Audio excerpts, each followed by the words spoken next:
Tier lists, you like them, I do them, once every couple of years. Sometimes they're incredibly arbitrary, occasionally there's something you can glean from them that might actually have a use within your own gameplay. One thing is for sure, they're always controversial. Anyway, I'm working on multiple long-form Payday videos at the moment, which won't be out the door for a few weeks, meaning I'm filling the gap with contentious slop. I mean, high-quality weapon ranking content.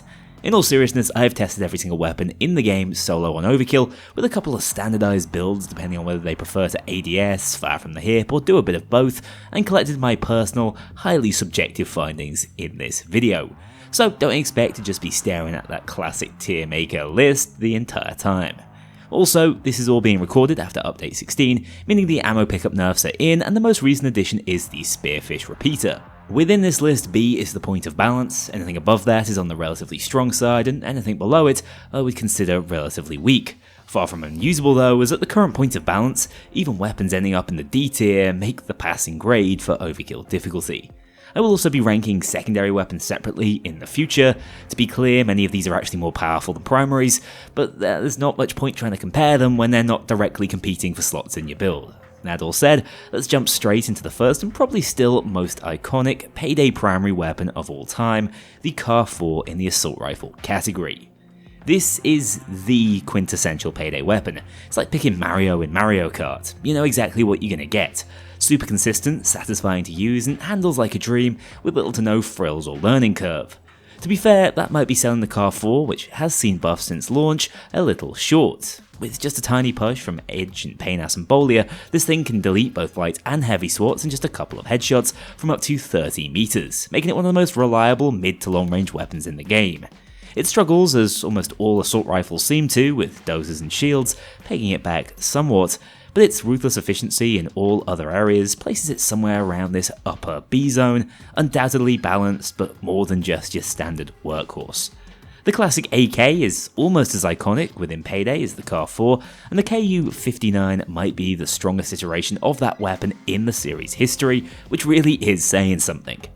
Unlike the Kar-4, it's not reliant upon Edge to hit that key 2-shot kill threshold on standard swats of both the light and heavy variety, giving it greater build versatility from the get-go. It exchanges fire rate for damage, which in Payday 3, a game centered around reaching certain damage thresholds, is almost always a worthwhile trade-off. It controls well and has that almost intangible feel factor, kicking just right to get across how comparatively powerful it is. Those stats aren't wasted either, as it does have a notably better matchup into dozers than most non-shotgun primary alternatives. One of the best designed weapons in the game, and undoubtedly your best base game option in the weapon category. It has been somewhat power crept by the existence of certain DLC alternatives, but it has more than enough going for it to breach that A tier threshold. The Northwest B9 was for the longest time a joke of a weapon. Promised a buff in January 2024 that it wouldn't see for the best part of a year, but now that it has finally been given that promised love, has it shaken that reputation? In my opinion, yes. Rocking sub 30 base damage is a limiting factor, requiring a whole slew of skill buffs to reach that 2-shot headshot threshold. So many, I just don't think I'd bother. Instead, focusing on making this as consistent a 3-shot weapon as possible, leaning on that exceptional accuracy and easy to control recoil pattern to ensure you're not missing shots, and making the most of its unprecedented 6x headshot multiplier. In my experience, this thing is such a laser beam that it actually feels better than other ARs against dozers and shields, despite requiring more shots to break their armor, seeing as you're going to be landing a much higher percentage of headshots on average. Its other handling stats are also exceptional, especially that rapid reload, which is something I really value as ammo funnel gets weaker with the pickup nerfs, and combat reload remains one of the most ubiquitous skills in the game. I'd say it's just a point of preference at this point when tossing up between the Northwest and the Kar-4. If you want a slightly more forgiving, consistent 3-shot killer, you can't really go wrong here, falling right alongside it in the upper echelons of that B tier. How Payday 3's best weapon at launch has fallen though. Whilst the VF7S hasn't received direct nerfs, and actually did alright out of the ammo pickup changes given its above average kill to pickup ratio, its niche as a one-shot killer has been eroded with time and power creep. Simultaneously, dozers and shields have tanked up, dragging this weapon's failings out front and centre. A total inability to destroy a dozer's faceplate in fewer than 20 shots, with a worst-in-class rate of fire, whilst only rocking 20 round mags as standard is criminal. Its matchup into shield visors is just as crippling, and will see you reloading this unwieldy beast much more frequently than is ideal. Its major redeeming quality is of course the fact that it can hit that all-important one-shot kill threshold with just the 10% boost Edge provides, a niche that used to be enough to carry it to the top of this tier list alone. But with other weapons now doing the same thing without all those drawbacks, it becomes a much tougher sell. The only caveat is that it remains the one true one-shotting AR without DLC purchases, although I think after recent testing, this pro isn't worth the other cons, cascading right the way down my personal tier list as the first C ranking weapon. Up next, the Adelig RG5 is a good 50% of the reason why the poor old VF7S has been dragged down into the subpar C tier. This gun is horrifically balanced front to back. It fires more rounds per minute, hits harder, reloads faster, kicks less in an easier to read pattern, and even hip fires better than its base edition alternative. With more than 40 base damage, only really the marksman rifles can compete, but with how easy this thing is to use, being a fully automatic rifle, it's tough to sell you anything else once you've experienced how simple the game feels with the Adelig, a proper point-and-click adventure. The only factor keeping it off the very top of this list is the unfortunate assault rifle weakness up against dozers and to a lesser extent shields. It just can't keep up with those almighty shotguns. But if you do prefer more of a mid-ranged approach and have a backup plan against the big guys, you really can't go wrong. The first of 3 S-tier weapons in the primary category. That brings us on to the final assault rifle, the Chanit S3, better known to most as the FAMAS. This is the only burst rifle in the game at the moment, firing 3 shots at a time in mod-lock bursts to limit what would otherwise be a ludicrous fire rate. I enjoy running this thing with a somewhat hip-fire focused setup given its almost shotgun-like burst potential up close and personal. The problem is, it also falls into the 40 base damage category, meaning although it lacks the pen stat to one-shot like the VF7S and Adelig, it will comfortably kill in just 2 bullets to the head. So every accurate burst you fire is likely wasting 33% of your potential DPS when compared to fully automatic alternatives. Burst fire is just generally less viable than it would be if other regular ARs weren't one-shotting with ease. Although this thing can still easily one-burst up to 40 meters, unless you play on a very low sensitivity and can lock your aim in, you'll often find your burst hitting different zones on cops or simply missing bullets within a burst that feels well aimed, meaning you require 2 to 3 bursts per kill, which takes a hell of a lot longer to get off than lower damage fully auto alternatives. Its lack of armor pen is an even greater issue up against armored cops, accentuating an already tough matchup versus dozers and shields. These clear drawbacks, paired with the much higher skill floor required to benefit from the weapon's quirks, sees it join the SCAR in the C tier. Don't get me wrong, in the right hands this is probably the most variably performing weapon in the game, likely stretching as high as A for a player with pinpoint accuracy, but it's always going to be in a rough spot when you do the same in a single bullet from the Adelig as you can in an entire Chanit burst. Fun given its unique qualities, but undoubtedly outclassed. Just adjacent to the ARs, standing on its own within the light machine gun category, although that likely won't be the case for much longer with the RPK seemingly on its way in the next patch, we have the Blyspruta. Despite its unique categorization, this beast actually has the most in common with the Northwest, sitting in that sub 30 damage zone and needing a few buffs to land 2-shot kills on SWATs. It makes up for that with a solid rate of fire and massive 100-round mag, giving it the theoretical potential of killing 50 per reload. In practice, you won't be hitting ratios anywhere near those figures, as precision was never the aim of the game with this thing. Instead, you'll find yourself leaning into its relatively high armor pen stat, allowing you to rip and tear through much faster with body shots, leaning into more of a spray and pray playstyle. I don't want to diminish the fun you can have doing this, but in terms of the relative effectiveness of this playstyle, there are a myriad of SMGs, shotguns, and even pistols that can accomplish the same thing more efficiently. It also feels like one of the most heavily hit weapons following the ammo pickup nerfs, not only because it ends up going ammo negative frequently, especially when dozers enter the equation, but also because ammo funnel took a hit alongside it, meaning you'll find yourself reloading much more often, which is extra punishing when you're locked into animation for almost 5 seconds at a time. It's possible I'm underrating its value as a new player tool, or even a controller option where precision aiming is more of a challenge, but purely based on its relative competition in the meta, I'm also going to have to place this one in C, just above its AR cousins. On the other side of the family tree, we have the marksman rifles. The SAA-144 was once potentially the strongest weapon the franchise has ever seen. With the old version of precision shot and a scope, it could one-shot every cop type in the game, barring dozers, who dared to tank up 3 or 4. This was eventually removed, returning the SA to its rightful place as a more than solid DMR that will never really compete with the power of the fully auto Adelig. Okay, that is a bit of a stretch. This gun still has a niche, hitting the all-important one-shot kill threshold on most enemies without needing access to edge, and doing so over some serious range. Unfortunately, it actually kicks quite significantly, making it tricky to land those consecutive cross-high shots, and very easy to get out of rhythm with. It also feels a little clunky up against shields, in my experience, and dozers have more visor armor than it has rounds in the magazine, an easy litmus test to see if it has a workable matchup into the big guys. From the very tip of S+ to just about hanging on in B tier, how the mighty has fallen. Very much a flavour pick if you enjoy semi-autos, or want to remember the not so good old days of last year. The Reinfeld 900S has gone in the absolute opposite direction to the SA for me. Snipers aren't naturally suited to claustrophobic horde-style shooters, it's why Graze was created in Payday 2 to help them compete with the legged slingers in that game. Which is why I always assumed the Reinfeld would be bottom of the barrel in Payday 3. However, with a few changes to its functionality, actually being able to scope properly between shots these days, and with both the co-op and player meta around it changing, it has found a fairly sizable gap in the market.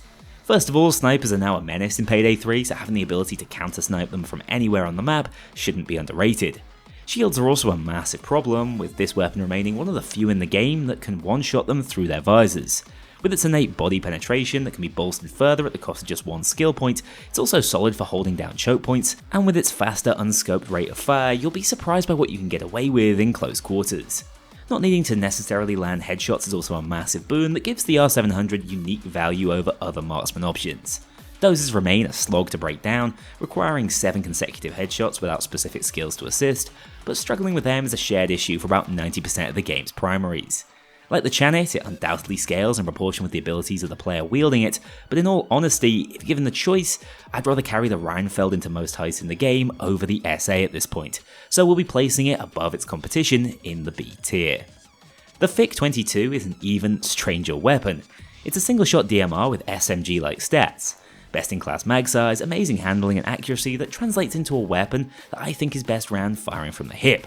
But without skill assistance, this thing is utterly ordinary. Satisfying to shoot for sure, but requiring 2 to 3 shots to take down even the most basic of enemies, and a whopping 28 to put down a dozer, it's gonna play hell on your fingers. However, if you want to avoid carpal tunnel and still enjoy using this weapon, pairing it with just a few key skills can completely change the game.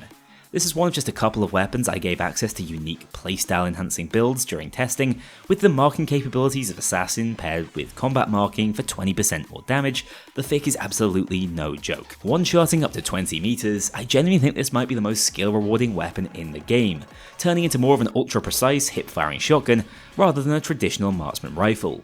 With no discernible fire rate cap, your DPS potential is through the roof.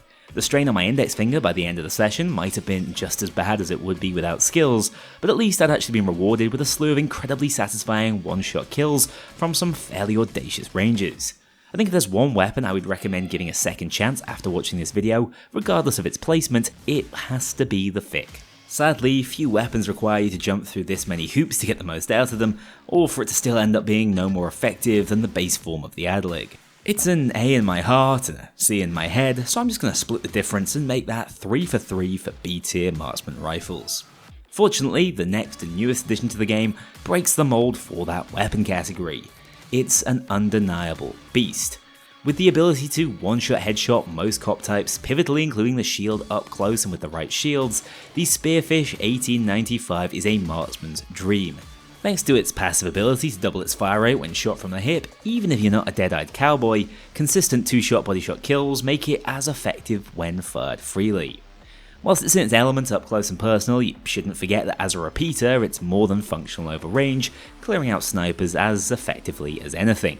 It also has access to a surprising array of attachments that impact more significant stats, such as reload and cycle speed. It doesn't have a great matchup into dozers, but it's far from the worst weapon for that task either, and part of me wonders if, because of its later development cycle, it straight up avoided those ammo pickup nerfs, as it goes very positive on one-shot kills. That means its 1 bullet at a time reload feels like a non-issue, and is instead another almost instant way of proccing combat reload. It still lacks that ease of use shotguns obviously have, but its range is a clear upside, placing it alongside some of the best guns in the game, meaning I feel compelled to drop this newly released weapon right under the Adelig in the S tier. Style and substance for once. The SMG category is up next, starting with what was once the game's most underpowered weapon, the Ziv Commando. About a year ago, they decided Payday 3's version of the Uzi had suffered for long enough, U-turning and making it the highest damage SMG in the game. Unfortunately, it still has fairly significant drop-off, falling below its max output after just 10 meters, and rocking a measly 0.5 armor pen stat, meaning it's much harder to put its 40 plus damage to use, especially once the armored SWAT start rolling in. The base game SMGs in general have a much lower critical headshot multiplier at just 2 times, which is why we won't be talking about 1 or 2 shot kill thresholds much for these things.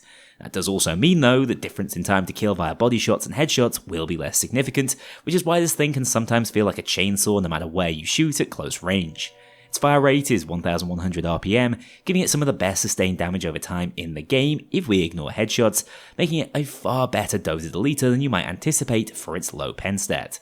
With excellent mobility and handling stats as well as an always rapid reload time, it's damn functional. Probably the closest a weapon in this game comes to competing with our shotgun overlords, an easy A tier which is quite the glow up from where it started.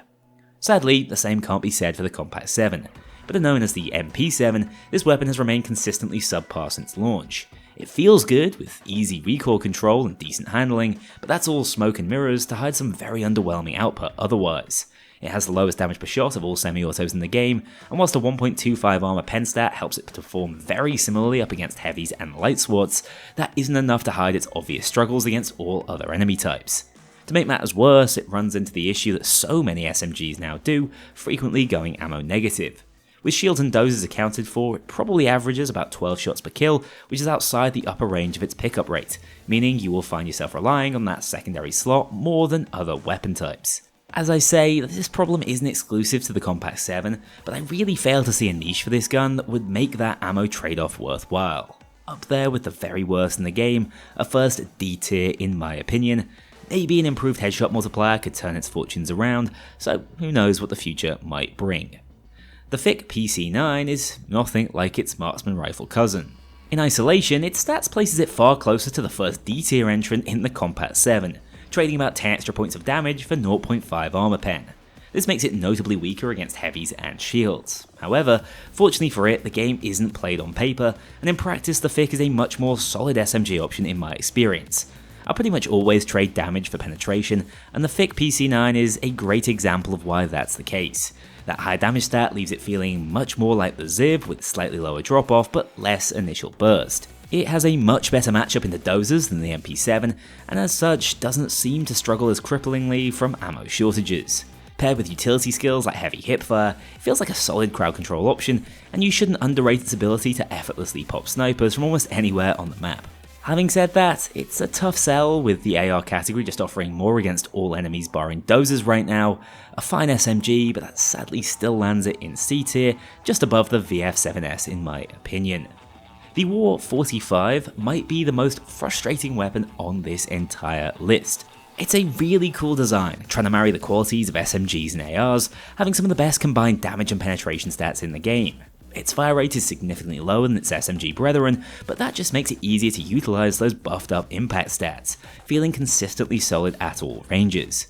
Unfortunately, it also inherits that measly 2x headshot multiplier, which really feels like it needs tuning up, alongside its inexplicably low ammo pickup value. 5 to 7 bullets per box is nowhere near enough to stay ammo positive in any situation, even with almost perfect accuracy. It's on par with one-shot kill machines like the Adelig if you want some indication of balance going to die here. This SMG is such an outlier as a result, at least within the primary weapon slot, making it genuinely unsustainable without ammo bag deployables or heavy reliance on your secondary. That trade-off, whilst for all intents and purposes being no better than a B tier AR even when fully loaded, makes it one of the worst weapons in the entire game, landing in D tier. What's even crazier is how easily this could be raised up to a B with a simple ammo pickup tweak. It's just that debilitating for it right now. The final SMG in the game, the ATK7 or MP5, is a different story altogether, remaining one of the most popular in public lobbies since its addition in the Boys in Blue DLC. With a 3 times headshot multiplier at optimal ranges, coupled with damage and penetration stats that aren't far from the war's best in slot numbers, this thing is a higher team option on and off the stat sheet. The more powerful headshots converts it into a far better weapon in mid and long range combat, maintaining a respectable shot to kill ratio all the way up to 50 meters away. It has a slightly subpar rate of fire, making it less than ideal up against dozers, but more than just competent in almost all other situations. It is also held back by its slightly limited pickup after update 14, ripping it from its rightful place in A tier, now bringing it up the rear in B, but still a totally respectable choice of primary, especially if you're an MP5 lover, as this really is an excellent rendition of that classic video game weapon. Moving on to the final primary category, it's the one you've all been waiting for, the shotgun. A Payday staple, whether as a result of Payday 2's strange pellet damage technology, or Payday 3's misguided approach to balancing these things, they've always been ever present within the meta. Starting with the Reinfeld 880, this was once one of the worst weapons in the game, 2 or sometimes 3-shotting heavily armoured SWATs later into a heist. Now you can expect to one-shot just about everything that moves, with a well-placed headshot from up to 50 meters away, and with one-shot kills to the body possible at close range, it isn't even all that skill-intensive. One of the many benefactors of the First World Bank Update shotgun buffs, it received universal improvements to the likes of its pellet count, damage and penetration numbers, and even reload speed. It also gained the ability to deal damage through the first target hit, making it even better when firing into crowds. A feature shared by many of these shotguns is its insane ammo pickup rate, going 3 or 4 times positive on any one-shot kill, leaning into its ludicrous power alongside meta skills such as ammo funnel and replenish. You can't go wrong with the Reinfeld these days, and whilst I do believe it was the most deserving of the buffs received last December, it's still way above the meta curve 7 months on, topping out the A tier currently. Unfortunately, the one shotgun that nosedived in the opposite direction on the tier list recently was the Payday 2 classic, the Mosconi 12 gauge.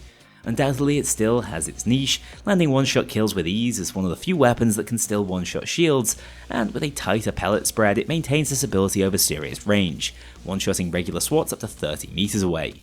It can also pop bulldozers, removing their faceplates if you land both barrels, killing with a third shot after the reload. But that really is where its problems lie. As a double barrel shotgun, you will be reloading this thing all the time, not least at inopportune moments such as when facing down dozers. This used to be almost entirely counteracted by ammo funnel, but after the nerfs to pickup, you'll be lucky to fire off more than a third shot before needing to reload. Don't get me wrong, I'm not against this being the status quo for weapon balance, but in practice, let's be honest, with only the Mosconi feeling the brunt of these nerfs, it has been left head and shoulders below most of its shotgun class competition. As a result, the Mosconi is now best used, in my opinion, as a secondary weapon that exists in the primary slot, a quick swap for dealing with those especially tanky SWATs, allowing it to avoid that drop into the D tier, hanging in there at C. On the complete opposite side of the coin, the FSA is the undisputed best weapon in the game right now. It's rare you get such unilateral community agreement that an individual weapon is busted. This thing released as a reasonably powerful first semi-auto shotgun in the game, not too strong, not too weak, usually a 2-shot kill befitting its greater spammability within the weapon category. Then, last December, Ollie went hog wild on its stats, turning it into a 1-shot kill semi-auto monster of a weapon. With the ability to one-shot up to 50 meters, still 2 shots to the body at the same range, there is nothing quite like it. It's unbelievably easy to use, can kill even the tankiest enemies in less than half a second, and guzzles up ammo at such an alarming rate, you'll never need to worry about your economy. It's far and away the best weapon in the game, second only to the Precision Shot SA in terms of all-time power. Whilst its use is somewhat frowned upon at this point, it also happens to be kinda fun, unlocking a power fantasy playstyle that was absent from Payday 3 at launch. Obviously it needs to be nerfed at some point, and shotguns no longer being able to hit stun bulldozers was a start, but for the time being, it's the S-iest of S tiers the game has to offer. For a time though, that title belonged to another DLC weapon, the M7 Pursuivant, a unique 3-round burst shotgun with slightly more limited damage pellet in exchange for its relatively higher fire rate at 450 RPM. In many ways it does now exist in the FSA's shadow, with it doing much of the same thing with far greater single fire control. But the burst effect of the M7 does have its own unique advantages. Whilst undoubtedly wasteful in terms of DPS on single targets, given it can still 1 to 2 shot kill, it feels extra powerful when fired into crowds, covering a wider spread and frequently knocking down the cops it doesn't initially take care of, limiting the damage coming back in your direction at all times.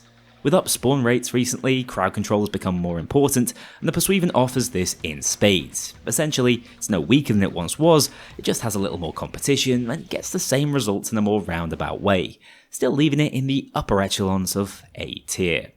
The TAS-12, on the other hand, did see its wings clipped after its unique mechanic was inexplicably removed. At release, you could tighten the spread of this rendition of the SPAS-12 by simply aiming down sight, turning it into the first ADS-focused shotgun in the game, giving it different utility depending on how you played it. Sadly, they unified its spread in the same update where they buffed most of its competition, removing its unique draw and leaving it with very little in exchange. Shotguns remain powerful, so this thing is never going to be useless, but with the free Reinfeld A80 pump shotgun alternative being as strong as it is, with superior stats across the board, I see no reason to ever run the TAS if performance is your priority. It's a downgrade in every way with no redeeming quality in practice. I'm not inclined to drop it into D tier, but outside an extreme thirst for variety, I see no mechanical reason to run this weapon in the current meta, landing it just beneath the Mosconi in C. And that's it for the rankings of all primary weapons in Payday 3, almost 2 years on from launch. Not a surprising top, or likely bottom 2, but undoubtedly a lot of room for debate in between. However, this is only half the tale, as our secondary options right now are in many cases actually just as viable as their primary counterparts.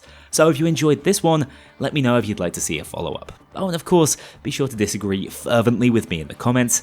What the hell is the point of a YouTuber tier list otherwise? Take care guys, be sure to check out the link in the description if you're in the market for one of my Apex Gaming PCs. Have a great week, and I'll see you all very soon.